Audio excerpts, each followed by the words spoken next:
సింగరేణిలో గుర్తింపు ప్రాతినిధ్య సంఘాల కార్మికులను మభ్యపెడుతున్నారని తెలంగాణ బొగ్గు గని కార్మిక సంఘం కేంద్ర అధ్యక్షుడు మిర్యాల రాజిరెడ్డి అన్నారు.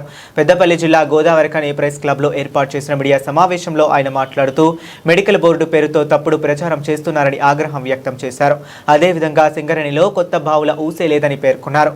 8 మాసాలుగా 400 మంది డిపెండెంట్స్ ఎదురు చూస్తున్నారని అన్నారు. మారు పేర్ల కార్మికుల పిల్లలు పోరాటం చేస్తేనే ఉద్యోగాలు వస్తాయని అన్నారు. కార్మికులను కాంగ్రెస్ ప్రభుత్వం మోసం చేస్తుందన్నారు. మరి కొత్త బావులు వస్తా ఉంటే ఈ రోజు ఎందుకు మరి ఎక్కువ అంటే కొత్తగా తీసుకొచ్చిన ఆ రోజు మరి 20 బావులు అని చెప్పుకుంటామా? కాబట్టి 1-2 బావులు మాత్రమే కొత్తగా తీసుకురాబడినాయి. మిగతా అన్నిటి కూడా ఎక్స్టెన్షన్ ప్రాజెక్టు అనుమతులు తీసుకొచ్చుకొని ఈరోజు ఈసీ గారికి పొంతన లేనటువంటి స్టేట్మెంట్ ఇచ్చి కార్మికులను మభ్యపెట్టి లో ఉన్నటువంటి కార్మికులకు మాత్రమే సవరణ జరిగింది. అది కూడా పూర్తి నష్టదాయకమైనటువంటి ఏఐటీస్ ఐఎన్టీసీల యొక్క తప్పుడు ప్రచారాన్ని అర్థం చేసుకోండి. ఈరోజు ఇది రెగ్యులర్గా జరిగే బోర్డు కాదు. జూలై మాసంలో ఉన్నటువంటి 55 మందిలో 54 హాజరైతే 5 మంది అన్ఫిట్ అయినటువంటి వాళ్ళు ఈ కార్మిక సోదరులు 32 మంది.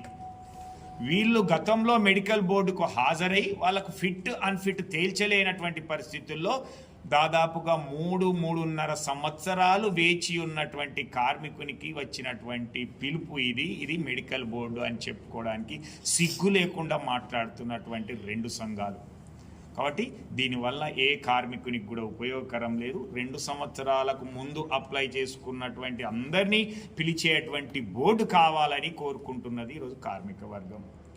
ఇక రెండవ విషయం చూసినట్లయితే ఏదైతే కొత్త బావులు తీసుకొస్తున్నామని చెప్తున్నటువంటి యాజమాన్యం కానీ ప్రభుత్వం కానీ ఏఐటీసీ ఐఎన్టీసీలు కానీ మరి కొత్త బావులు వచ్చినట్లయితే మా 6,000-7,000 మంది కార్మికులు ఎందుకు ఎక్సైజ్ అవుతారు?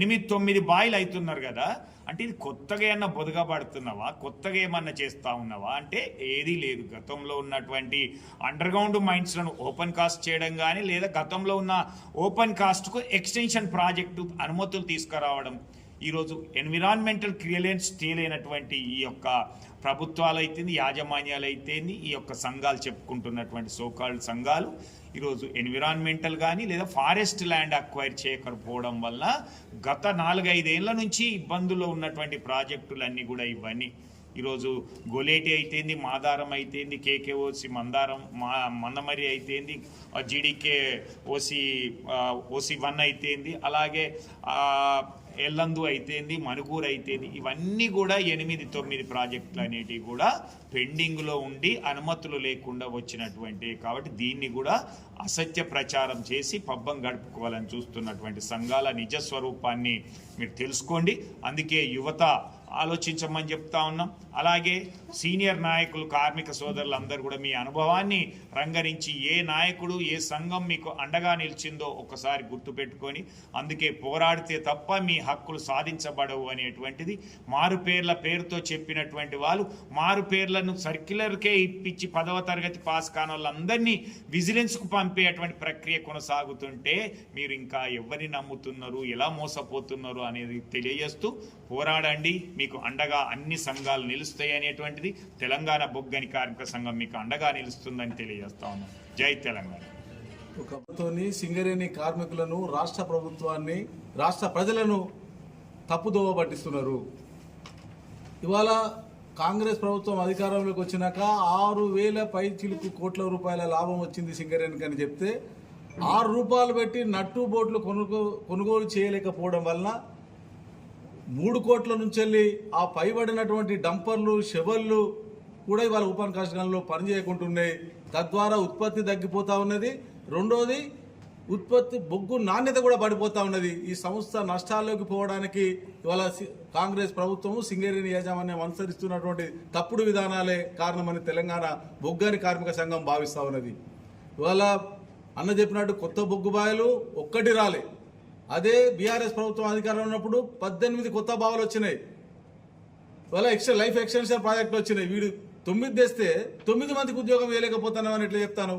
7,000 మంది అధికంగా ఉన్నారు సింగరేణిలో అన్నటువంటి తప్పుడు ప్రచారం కూడా చేస్తూ ఉన్నాం. ఇవాళ 14,000 మంది ఓపెన్ కాస్ట్లో అవుట్ సోర్సింగ్ కార్మికులు పనిచేస్తూ ఉన్నారు లేదా కాంట్రాక్ట్ కార్మికులు పనిచేస్తూ ఉన్నారు. ఇవాళ అవుట్ సోర్సింగ్ కాంట్రాక్ట్ విధానాన్ని సింగరేణిలో బంద్ చేస్తే దాదాపు 45,000 మందికి ఉద్యోగం ఇచ్చేటువంటి అవకాశం ఉన్నది. ఆ దిశగా ప్రయత్నం వేయండి, అడుగులేయండి. ఇవాళ బీజేపీ ప్రభుత్వం ఏదైతే ప్రభుత్వ రంగ సంస్థలను నిర్వీర్యం చేస్తుందో అదే పద్ధతిని వాళ్ళ కాంగ్రెస్ పార్టీ అవలంబిస్తా ఉన్నది. ఈ రెండు కాంగ్రెస్ బీజేపీ రెండు ప్రభుత్వాలు పార్టీలు ప్రభుత్వ రంగ సంస్థలకు వ్యతిరేకం, కార్మికుల యొక్క మెరుగైన జీవనానికి వ్యతిరేకం. వీళ్ళు ఎప్పుడు బానిసలుగా ఉండాలనేటువంటి ఆలోచన చేస్తూ ఉన్నారు. వీళ్లకు బొంద పెడితేనే వీళ్ళను ఈ దేశం నుంచి తరిమి వేస్తే తప్ప ఇవాళ ప్రజలకు ఉపాధి ఉన్నతమైనటువంటి అవకాశాలు ఉన్నాయనే విషయాన్ని బీఆర్ఎస్ పార్టీ స్పష్టం చేస్తూ ఉన్నది. తెలంగాణ బొగ్గు గని కార్మిక సంఘం దాన్ని బలంగా విశ్వసిస్తూ ఉన్నది.